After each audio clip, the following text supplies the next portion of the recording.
আজ সকাল থেকে শুরু হলো 2026 সালের মাধ্যমিক উচ্চ মাধ্যমিক মাদ্রাসা ও ফাজিল পরীক্ষার মার্কশিট ও শংসাপত্র বিলি করার কাজ।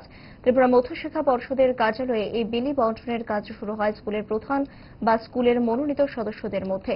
পরীক্ষার খাতা পুনর্মূল্যায়নের আবেদন গ্রহণ করার শেষ তারিখ নির্ধারণ করা হয়েছে 27 মে পর্যন্ত। পর্ষদ সভাপতি ডক্টর ধনঞ্জয় গণচৌধুরী এই নিয়ে সংবাদ মাধ্যমে জানান।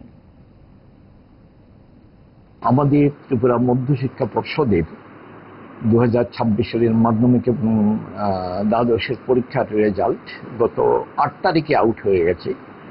আজকে থেকে মানে আজকে 20 তারিখ 20 মে, আজকে থেকে গতকালই আমরা পেপারে দিয়েছিলাম। আজকে থেকে বিভিন্ন স্কুল থেকে হেডমাস্টার মশাই অথবা ওনার অন্য কোনো সহকর্মীকে উনি অথরাইজ লেটার দিয়ে পাঠাচ্ছেন। ওরা সবাই এখন আমরা খুব ব্যস্ত আছি। ওরা তাদের ওই ছেলে মেয়েদের মার্কশিট, সার্টিফিকেট ইত্যাদি সংগ্রহ করছেন।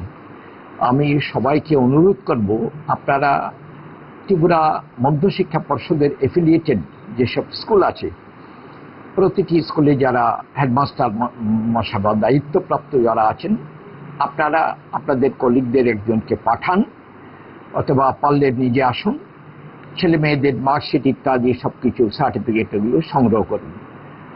আর এবারকার আমরা আজকের সকালে পেপারেই দেওয়া হয়ে গেছে, আপনারা খোঁজ করলে দেখবেন।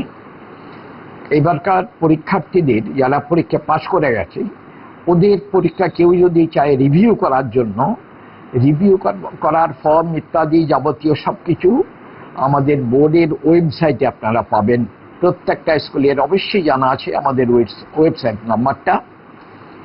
আর ছেলে মেয়েদের রিভিউ করার জন্য খাতার নেসেসারি ফি ইত্যাদি ফর্ম ফিল আপ করে ঠিক করে এগুলো জমা দেওয়ার শেষ তারিখ হচ্ছে এ মাসের 27 তারিখ, মানে আজকে হলো বুধবার, আগামী বুধবার লাস্ট ডেট, এর মধ্যে জমা দিতে হবে।